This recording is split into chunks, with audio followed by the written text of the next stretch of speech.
अस्सलामुअलैकुम बच्चों, कैसे हैं आप लोग। उम्मीद है सब ठीक होंगे और अपना सारा पुराना काम आपने कंप्लीट भी कर लिया होगा, मुकम्मल कर लिया होगा। तो चलिए बच्चों, आज हम नया काम शुरू करने जा रहे हैं। तो नए काम शुरू करने से पहले आपने क्या करना है, अपनी उर्दू की किताब निकालिए और उस किताब को निकालने के बाद उसका सफ़ा नंबर 40 खोल लीजिए और देखते हैं कि आज हम क्या काम करने जा रहे हैं। तो बेटा सफ़ा नंबर 40 पे यहाँ पर तो हमें कुछ नए लफ्ज़ लिखे हुए हैं। तो चलिए सबसे पहले हम आइकन्स पढ़ लेते हैं कि हमें इस सफ़े पे क्या करना है।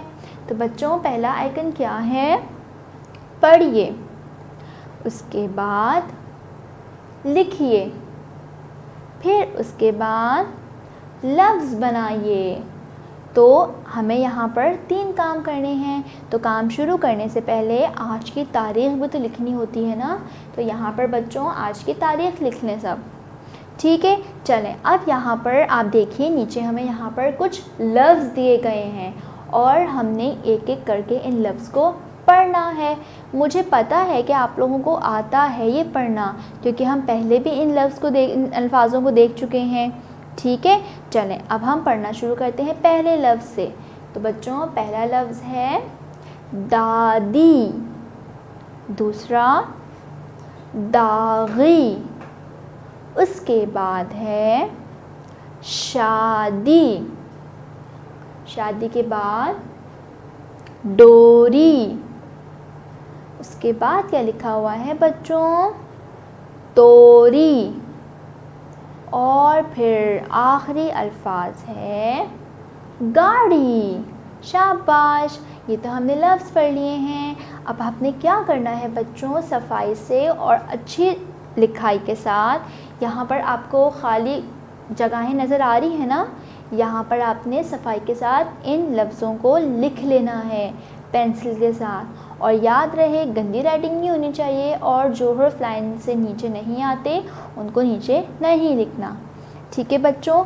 अब यहाँ पर देखिए नीचे हमें कोई सरगर्मी दी हुई है, ऐसे ही है ना। यहाँ पर कुछ लफ्ज़ को मिलाकर एक नया लफ्ज़ बनाया हुआ है, ठीक है। और यहाँ पर हमें एक एग्ज़ाम्पल भी दी हुई है। तो चलें हम उसी से स्टार्ट करते हैं। तो बच्चों मुझे बताएं क्या लिखा हुआ है, चो। शाबाश, और इन्होंने ये चो को किससे मिलाया हुआ है, री से। तो जब चो और री को मिला के पढ़ेंगे तो क्या बनेगा, चोरी, और ये तो एक लफ्ज़ है, ठीक है। तो यहाँ पर नुक्तों की मदद से जो लाइन खिंची हुई है वहाँ पर आपने अपनी पेंसिल से लाइन बना लेनी है, ठीक है। और फिर इस लफ्ज़ को इस ब्लैंक के अंदर, खाली जगह के अंदर लिख लेना है, ठीक है। चलें अब हम देखते हैं पहला 2 हुर्फी लफ्ज़ क्या लिखा हुआ है। तो बच्चों ये क्या लिखा हुआ है यहाँ पर, दा, और दा लिखा हुआ है। अब हमें इसका भी नया लफ्ज़ बनाना पड़ेगा। तो चलें अब हम पढ़ते हैं री के नीचे क्या लिखा हुआ है, दी लिखा हुआ है। तो अगर हम दा को दी से मिलाते हैं तो बनेगा दादी, दादी, ये तो एक लफ्ज़ है।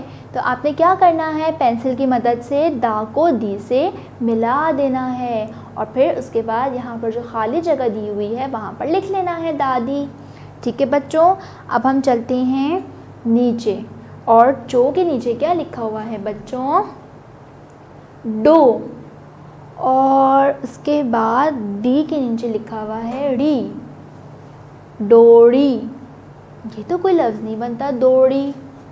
तो क्या मिस इसको मिला दें या छोड़ दें, मिस इसको छोड़ देंगी।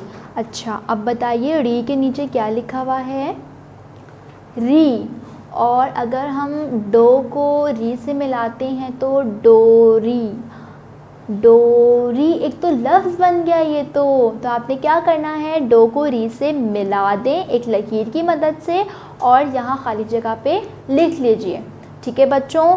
चलें अब हमारे पास बचा है आखिरी 2 हुर्फी लफ्ज़, और वो क्या है, गा, और दूसरी तरफ भी एक ही हुर्फ बचा है जो कि है री।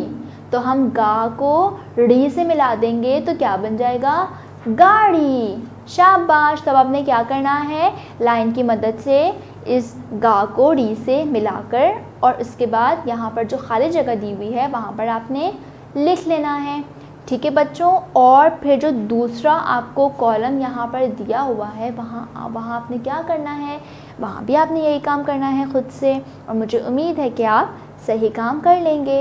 तो बच्चों इस काम को, इस सफ़े को सफाई के साथ सबने करना है और फिर उसके बाद अपनी किताब को बंद कर देना है।